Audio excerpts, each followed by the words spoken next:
Okay, turn on the lights. Yeah, just turn that off.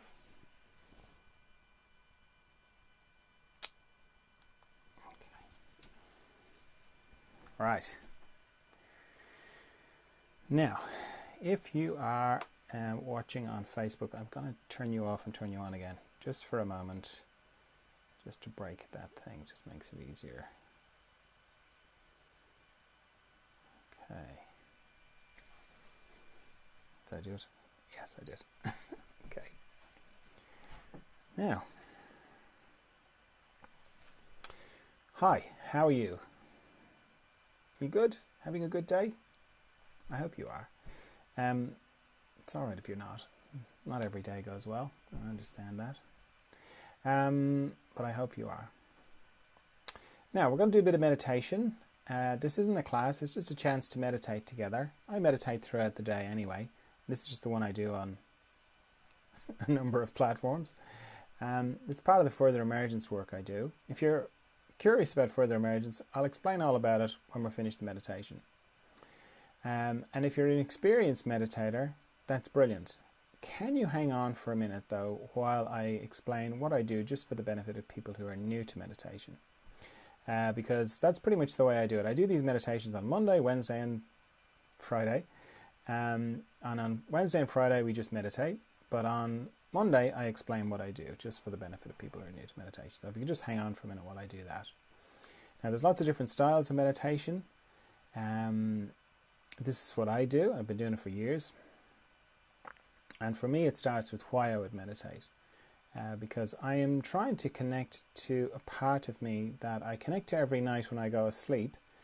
Not the dreaming bit, the bit after dreaming. So I'm sort of dreaming and then I drop out the bottom of dreaming into deep dreamless sleep, where I have no thoughts, no feelings, no emotions, no memories. I don't really have a body, don't have a bed, don't have a bedroom, nothing. It all disappears. Even I disappear because I cease to exist, so certainly in the way that I normally register that I exist. And when you add all that up, that sounds awful, doesn't it? I mean, that sounds like death. Yet, I love going to sleep. And when I wake up in the morning, I feel refreshed. So some part of me knows that that is a good place that I go to. And that's where I want to go to when I meditate. I just want to do it consciously. So straight away, if you're new to meditation, don't try this lying down, because chances are you're going to fall asleep. And if you don't fall asleep, you'll battle sleep, both of which are counter to what you're trying to do. So sit up. I encourage you to sit up. You don't have to sit in the lotus position unless you're comfortable sitting in the lotus position. I'm just sitting in a chair. If you sit in a chair, make sure it's not a big comfy armchair, or you'll just be into the whole sleep side of things again. So as I said, there's no thoughts there. My mind just can't seem to get to this place that I want to go to. It kind of has to wait outside the door. So I have to figure out how to work with my mind. I have to figure out how to deal with my mind. So what I do is I make an arrangement with my mind where I say, could you just not think for the next 15 minutes, please? And my mind at this stage is on board. It's like, fine, okay. Having your mind on board is important. I'm not going to get into it now, but it only really becomes an issue when you're trying to build a meditation practice, when you're trying to do it regularly. Because when you do it for the first time, your mind is going to be interested in it, so it's going to be on board. So if you have a problem with that, you ask me a question and I'll get to it towards the end. But for now, I'll just say having your mind on board is important. And the next thing is to stop thinking. Now, stopping thinking is not that difficult. It's not that difficult to stop. Well, I won't say any more than that. Because regardless of what I'm thinking about, which would be the content of my thoughts, the structure of my thought, it's always the same. It's always pictures and sound. So if I turn off the pictures and I turn off the sound, that's it. I'm not thinking. And as soon as I do that, I'm into the practice of meditation.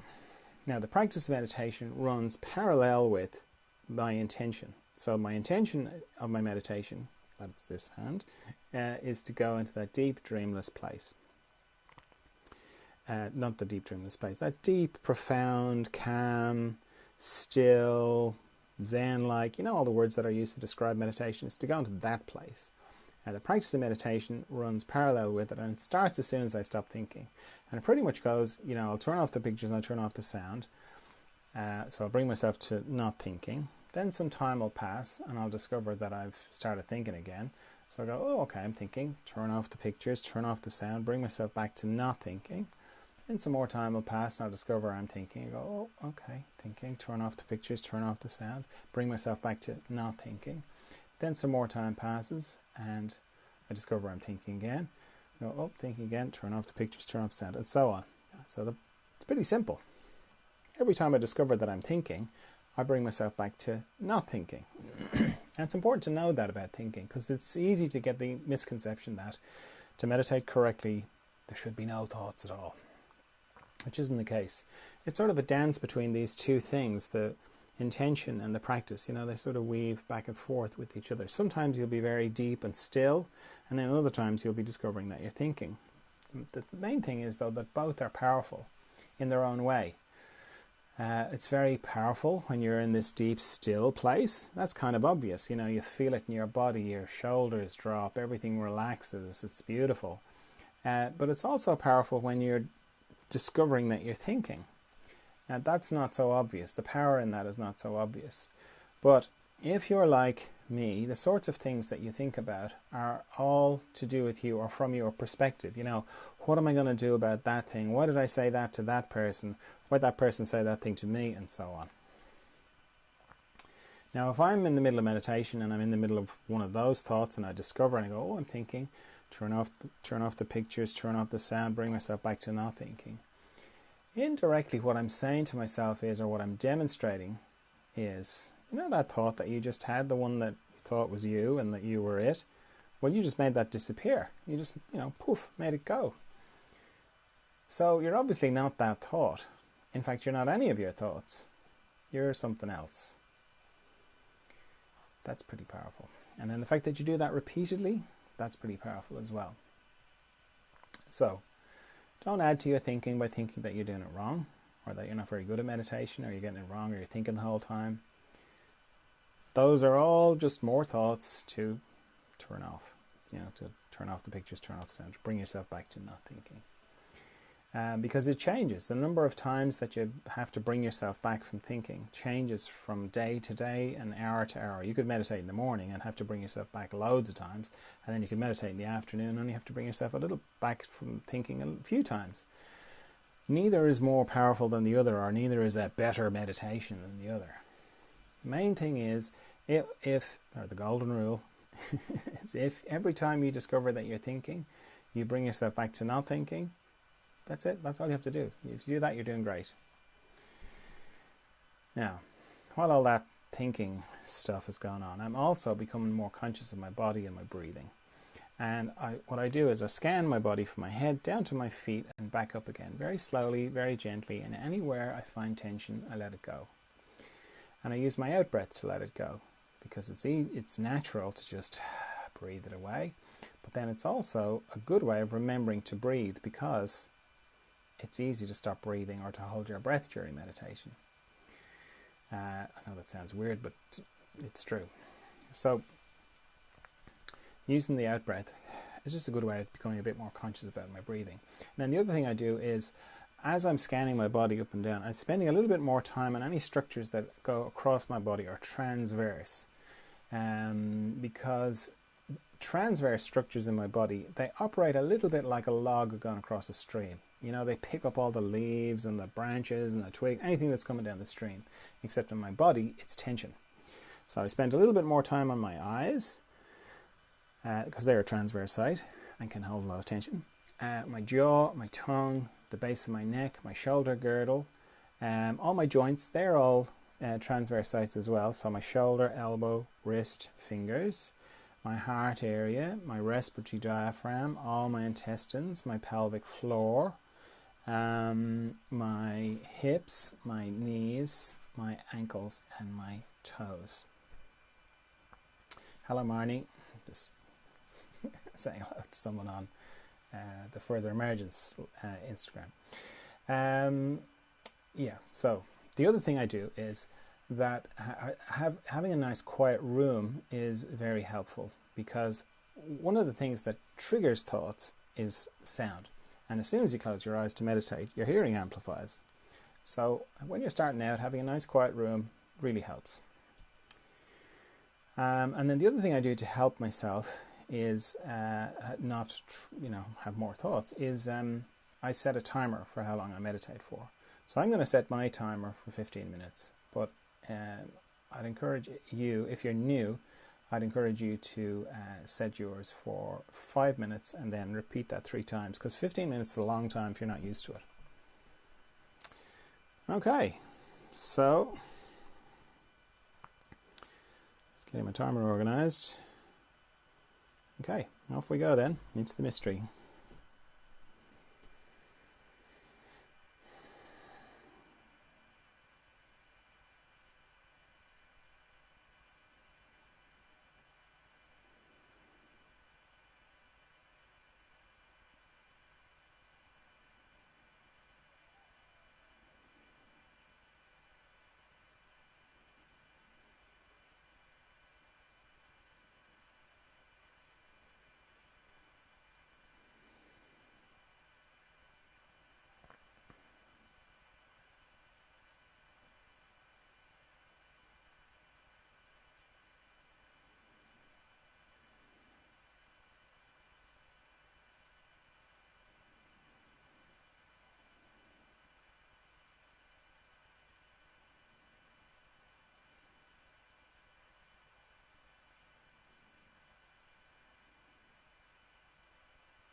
If you feel like you've gone very deeply inside, you might want to take a little while to come back from there before you open your eyes. Or if you feel like you can hold the inner space and the outer space at the same time, then you can just open your eyes. And if when you do that you lose the inner space, you lose contact with it, you can just close your eyes again, reconnect. Oh yeah, there it is. Open them again. No, lost it again. Close them again. So on, back and forth. So as I said at the beginning, these meditations are part of the further emergence work I do. If you're curious what further emergence is, it's to do with growth, inner growth, growth in consciousness, growth in awareness. You could call it spiritual growth, because your body pretty much stops growing when you become an adult, but you keep growing on the inside. That doesn't stop. You only have to think about who you were 5 years ago, 10 years ago. You can see that you've continued to grow. And just like when you were a kid, you might have gone through periods of accelerated growth on the inside. They're called growth spurts. Same thing happens on the inside, and that keeps going for the rest of your life as well. And if you were going through a growth spurt when you were a kid and you went to your parents and said, I've got these pains in my legs, what's going on? Your parents wouldn't have rushed you to hospital. They wouldn't have even brought you to a doctor. They would have just said, oh, that's natural. They're just called growing pains. They'll pass. It's much harder on the inside to know that the growing pains are natural. Particularly, if you're 45, 55, 65, 35, 25, it's much harder to kind of know that what's happening on the inside is natural. If you're going through a growth spurt, an inner growth spurt, it's much harder to know that that's natural, that it's okay, that it'll pass, that it's not a problem. It's much easier, there's a much bigger space to feel like there's something wrong with you, like you're broken in some way, and it's not the case. So further emergence is about just generally supporting growth, inner growth, and then specifically for those periods of inner growth spurts, those difficult growth spurts. And we do that in a number of ways. The meditations are one way. They're Monday, Wednesday and Friday, and they are they're like a support to if you want to build a meditation practice, because meditation is brilliant for helping with lots of things, but in particular inner growth spurts, because the more familiar you are with your inner landscape, the easier it is to navigate these difficult growth spurts. Then every 2 weeks we have a retreat, and that's a much longer, they've been kind of running about 4 hours, and they're pretty much like a retreat that you would go to, except it's virtual. It's a chance to come back from your life, to sort of take a step back. We do much more in-depth kind of meditation. There's a chance to share what's going on for you, to hear what's going on for other people, to ask questions. It's a community, really, of support for growth, and particularly growth spurts. So the next one is next Saturday, and if you go to the website furtheremergence.com, you can find out all about that and how to come to one. So I do that. I also work with people one-to-one. That's because further emergence is very specific, like how it shows up and how it comes for different people is very individual. So the one-to-one work is really a chance to get very specific feedback from me. Not that I'm an expert, but I kind of am an expert, because I have, what I mean is not that I know, that I could tell you, oh, this is what's going on for you or anything like that, but I've been through further emergence myself many times, and I've helped lots of people go through it as well. And because I'm a craniosacral therapist, I've been a craniosacral therapist for many years, I've also got skills to help behind the scenes. I can work remotely and help with that. So, I can't see a huge amount of people. I can only see 8 people a week. So there's that. I do that as well. And then I've got books. I've written 4 books, and they're all in or around the subject of further emergence. So if you are still with me, if you've watched all the way to the end, maybe some part of you is going, yeah, there's something to this. It resonates. That's great. I would let that, if you're kind of going, well, what do I do now? I'd let that part of you tell you or inform you, the part that's kind of kept you watching till the end. Whether that's just keep up with the meditations, whether that's to come to a retreat or to watch one of the videos from the retreat or listen to the podcast, which is the audio from the retreats, or to get in touch for some one-to-one work, or to read one of the books, or none of the above. That part of you will know what to do. So thanks very much for meditating with me, and maybe I'll see you on Wednesday for the next meditation.